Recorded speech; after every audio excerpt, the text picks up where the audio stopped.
বেকারটা তুই তা দিনে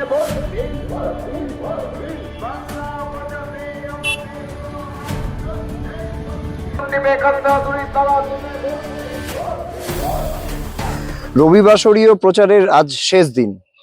আজ এই রবিবাসরীয় প্রচারের মাঝে আমরা কিন্তু পেয়ে গেছি রায়গঞ্জ বিধানসভা কেন্দ্রের সিপিআইএম প্রার্থী জীবানন্দ সিংহকে। আমরা সরাসরি তার সাথে কথা বলবো। জীবানন্দ বাবু, আজকে তো শেষ রবিবার প্রচারের, কিভাবে করলেন সারাটা দিন? দেখুন, আজকে শেষ রবিবার, মানুষকে পাওয়া যাবে এটা আমরা জানতাম। তো আমরা প্রচারটা, মানুষ অন্য দল যেভাবে প্রচার করতে যাচ্ছে বড় গাড়ি নিয়ে, বড় র্যালি করে, আমরা রবিবারটা নষ্ট করতে চাইনি মানুষের জনসংযোগের জায়গায়।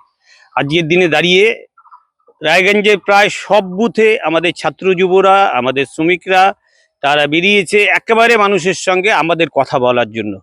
আমিও এক্ষুনি ফিরলাম 13 নম্বর বা 14 নম্বর অঞ্চল থেকে, রায়গঞ্জের শহরের কিছুটা অংশ থেকে, যে আমাদের প্রচারটা এবার রবিবারের প্রচারটা মানুষের সঙ্গে গিয়ে আমাদের কথা বলার, যেটা শুধু ভোট দিন বলে ভোট হবে বলে আমরা আশা করি না, আমাদের কিছু বক্তব্য আছে সেটা রাখার চেষ্টা করলাম, মানুষের সঙ্গে সেভাবে জনসংযোগ করলাম। আর কোথায় কোথায় প্রচার রয়েছে আজকে? আজ বিকেলবেলা আবার রায়গঞ্জের 2টো ওয়ার্ডে প্রচার আছে, বা আমাদের সাংস্কৃতিক মঞ্চ তারা একটা অনুষ্ঠান করছে ইনস্টিটিউটে, সেখানে কিছুটা থাকা, মানুষের কাছে আমাদের বামপন্থীদের কথা তুলে ধরা, এটাই লক্ষ্য হচ্ছে রবিবার প্রচারে। কিছুদিন পরেই তো ভোট। এই কি মনে হচ্ছে, এই এতদিন প্রচারের পরে কতটা মানুষ আপনাদের প্রতি আস্থা রাখছে বলে মনে হচ্ছে?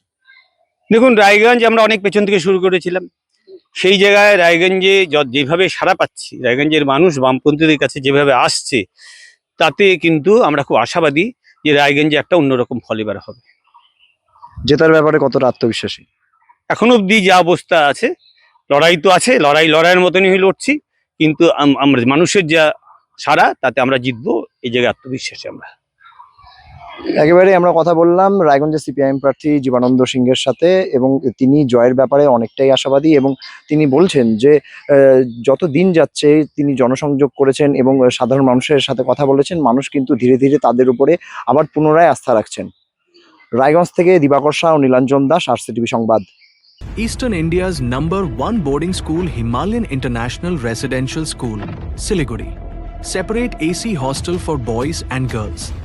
126-acre lush green campus. World-class sporting facilities.